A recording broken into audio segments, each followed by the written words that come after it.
दोस्तों, क्या आप अपनी मर्जी से कभी किसी का खाना बनना पसंद करोगे? आज मैं जो मूवी एक्सप्लेन करने वाली हूँ उसमें एक लड़की अपनी ही मन मर्जी से लोगों का खाना बनना चाहती है और वो लड़की ऐसा क्यों करती है वो हम आज की थ्रिलर मूवी में देखने वाले हैं। कहानी की शुरुआत सुशी नाम की लड़की से होती है जो शीशे के सामने बैठकर तैयार होती है। तैयार होने के बाद वो जल्दी जल्दी अपनी मंजिल की तरफ बढ़ती है। थोड़ी देर बाद वो अपनी मंजिल पर पहुँच गयी थी, जिसके बाद वो अपना सब कुछ उतार कर डाइनिंग टेबल पर लेट जाती है। कुछ ही समय बाद एक जापानी शेफ उसके ऊपर जापानी डिशेस रखता है। इस शेफ का नाम ली था और अपना काम खत्म करने के बाद वो सुशी को कहता है अपनी ट्रेनिंग को याद रखना, कुछ मत बोलना, किसी से आंखें मत मिलाना, चाहे कुछ भी हो जाए तुम्हें बिल्कुल भी हिलना नहीं है, तुम्हें कुछ भी सुनना पड़ सकता है, कुछ भी देखना पड़ सकता है, बस तुम्हें बिल्कुल डरना नहीं है। अपनी बातें कहकर ली वहाँ से चला जाता है। अब कहानी को शहर की जेल की तरफ लेकर चलते हैं। आज जेल से जॉन नाम का कैदी रिहा हो रहा था और वो एक गाड़ी में बैठकर कहीं चला जाता है। कुछ देर के बाद ब्रेन नाम का एक आदमी अड्डे पर आता है।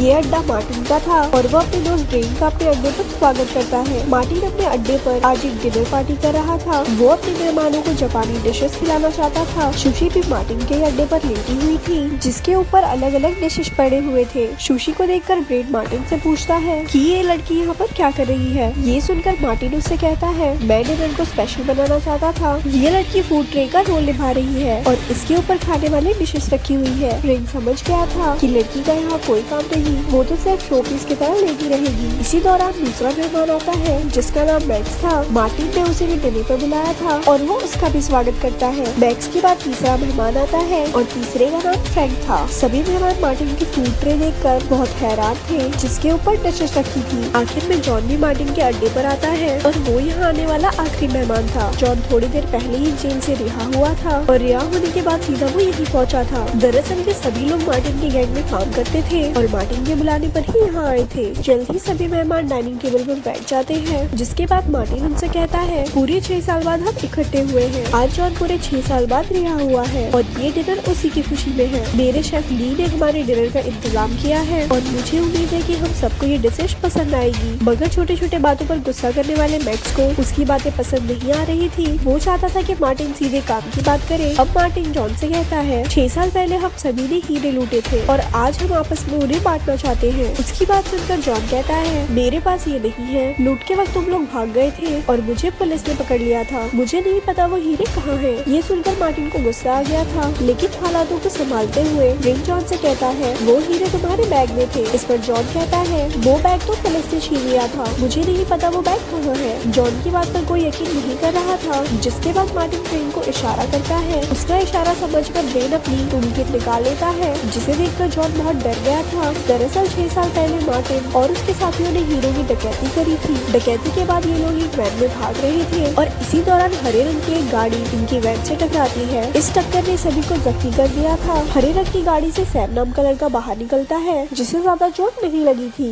वो जख्मियों की मदद करना चाहता था क्योंकि उसकी गाड़ी वैन से टकराई थी। वो मार्टिन के पास आकर उसका हालचाल पूछता है, लेकिन मार्टिन उसे गोली मारता है। मार्टिन की गोली ने सैम को जख्मी कर दिया था। अब मार्टिन वैन से निकलकर एक और गोली चलाता है और सैम की जान चली जाती है। मार्टिन की चलाई हुई गोली की आवाज पुलिस भी सुन लेती है, जो उनके आसपास ही घूम रही थी और वो पुलिस की गाड़ियां वैन की तरफ ही बढ़ रही थी। जिसके बाद वो सभी जल्दी जल्दी भागने की तैयारी शुरू कर देते हैं। जल्दबाजी में जॉन का बैग वैन में फंस गया था, लेकिन किसी तरह वो उसे निकाल लेता है। इस भाग दौड़ के कारण सभी अलग अलग हो गए थे और हीरो का बैग जॉन के पास रह गया। कुछ दिनों बाद मार्टिन को पता चलता है कि जॉन को पुलिस ने पकड़ लिया है और वो तब से उसके बाहर आने का इंतजार कर रहा था। अब जॉन को एक चेयर पर बांध दिया गया था ताकि उससे हीरो की पूछताछ की जा सके। मार्टिन उसे कहता है कि मैं चाहता था कि हम हीरो को आराम से बांट ले, लेकिन शायद तुम ऐसा करना नहीं चाहते। जॉन उसे कहता है कि मुझे सच में हीरो के बारे में कुछ नहीं पता। मार्टिन फिर उससे हीरो के बारे में पूछता है, लेकिन जॉन अपना मुंह नहीं खोलता। आखिर में वो मैक्स को पूछताछ के लिए आगे करता है ताकि किसी तरह वो उसका मुंह खुलवा सके। मैक्स एक गुस्से वाला आदमी था। वो दिमाग से कम और हाथों से ज्यादा काम लेता था। वो जॉन को बहुत मारता है, पर जॉन अपना मुंह खोलने को राजी नहीं था। मैक्स के बाद ब्रेन पूछताछ के लिए आगे आता है। वो अपने किट से एक हथौड़ा और एक कील लेकर जॉन के पास आता है। ब्रेन के इरादे खतरनाक लग रहे थे। वो जॉन की टांग पर कील रखता है और फिर हथौड़े से वार करता है। उसके इस वार से जॉन पूरा तड़प गया था, लेकिन ब्रेन उसे और भी तड़पाना चाहता था। वो बीच बीच में जॉन से हीरो के बारे में भी पूछता है, लेकिन जॉन अपना मुंह नहीं खोल खुलता। अब मैक्स पहले अपनी एक जुलाब निकालता है और फिर उसमें एक खाली बोतल डालकर उसका चूरा बनाता है। मैक्स को अपनी तरफ बढ़ते हुए देखकर जॉन के तोते उड़ गए थे। मैक्स उसके पास आकर पूछता है हीरे कहाँ है, लेकिन जॉन इस बार भी कुछ नहीं बोलता। जिसके बाद मैक्स उसे मार मार कर उसका नक्शा बदल देता है। जिस तरह ब्रेन और मैक्स जॉन को मार रहे थे वो फ्रेंक को बिल्कुल भी अच्छा नहीं लग रहा था। वो मार्टिन से कहता है कि हमें जॉन को इतना मारना नहीं चाहिए, लेकिन मार्टिन उसकी बात को अनसुनी कर देता है। फ्रैंक जॉन का जख्मी चेहरा नहीं देख सकता था, जिस कारण वो बाथरूम में आकर खुद को संभालने लग जाता है। अब मैक्स को जॉन पर बहुत गुस्सा आ गया था, क्योंकि उसके बार बार पूछने पर भी वो अपना मुंह नहीं खोल रहा था। वो गुस्से में आकर जॉन को बहुत मारता है, जिसके बाद जॉन की मौत हो जाती है। जॉन के लाश बनते ही हीरे डूब गए थे, उनके बारे में सिर्फ जॉन ही बता सकता था, लेकिन मैक्स के गुस्से के कारण वो मर चुका था। अब गुस्सा करने की बारी ब्रेन की थी और वो अपनी गन निकालकर मैक्स को गालियां देने लग जाता है। इसी बीच फ्रैंक भी बाथरूम से बाहर आ गया था और वो जॉन की लाश देखकर कहता है तुम सभी हीरो के लालच में यहाँ पर जानवर बन चुके हो। शायद जॉन सच बोल रहा था, क्या पता हीरे सच में पुलिस के पास हो। मगर मार्टिन को उसकी बात पसंद नहीं आती और वो गोली मारकर उसे मार देता है। फ्रैंक की मौत के बाद ब्रेन फिर से मैक्स को गालियां देने लगता है और उसकी गालियां सुनकर मैक्स भी अपनी गन निकाल लेता है। देखते ही देखते वो दोनों एक दूसरे पर गोलियां चलाकर जख्मी हो जाते हैं। आखिर में पहले मार्टिन मैक्स को मारता है और फिर वो आखिरी सांसें ले रहे ब्रेन के पास जाता है। ब्रेन को उम्मीद थी कि मार्टिन उसकी मदद करेगा, लेकिन मार्टिन उससे कहता है तुम सभी लोग पागल हो और मैं पागलों से दोस्ती नहीं रखता। इतना कहकर वो गोली चलाता है, जिसके बाद ब्रेन भी दम तोड़ देता है। अब अड्डे पर सिर्फ मार्टिन और टेबल पे लेटी सुशी ही बचे थे। मार्टिन ने मैक्स और ब्रेन को इसीलिए मारा था क्योंकि वो दोनों गुस्से में पागल हो गए थे और वो उसे भी नुकसान पहुंचा सकते थे। मार्टिन सुशी के पास आकर अपनी फेवरेट डिश खाने लगता है। डिश खाते ही उसका शरीर सुन्न पड़ने लगता है, जिसके बाद सुशी टेबल से उठकर कहती है ली को पता था कि तुम अपनी फेवरेट डिश जरूर खाओगे, इसीलिए हमने उसमें जहर मिला दिया था। मैं तुमसे बदला लेना चाहती थी और मैंने पैसों से तुम्हारे शेफ को खरीद लिया था। दरअसल 6 साल पहले जिस गाड़ी से मार्टिन की वैन टकराई थी उस गाड़ी में सैम के साथ साथ सुशी भी थी। ये दोनों लवर थे और घूमने जा रहे थे, मगर सुशी के सामने ही मार्टिन सैम को मार देता है। जिसके बाद सुशी खुद को गाड़ी में छुपाकर तो बच जाती है, मगर साथ ही साथ वो मार्टिन से बदला लेने का फैसला कर लेती है। उस समय जल्दबाजी में जॉन का बैग वैन में फंस गया था और उसे निकालते निकालते वो नीचे से फट जाता है। मार्टिन और उसके साथियों के पीछे पुलिस लग चुकी थी, जिस कारण वैन के पास सिर्फ सुशी ही बची थी। जब वो सैम की बॉडी के पास आती है तो वहाँ उसके हाथ हीरे लग जाते हैं। आज सुशी ने मार्टिन को मारकर अपना बदला ले लिया था, जिसके बाद वो ली के साथ वहाँ से चली जाती है और ऐसे ही ये मूवी यहाँ पर खत्म हो जाती है। ऐसे ही और वीडियोस देखने के लिए हमारे पेज को लाइक करें। धन्यवाद।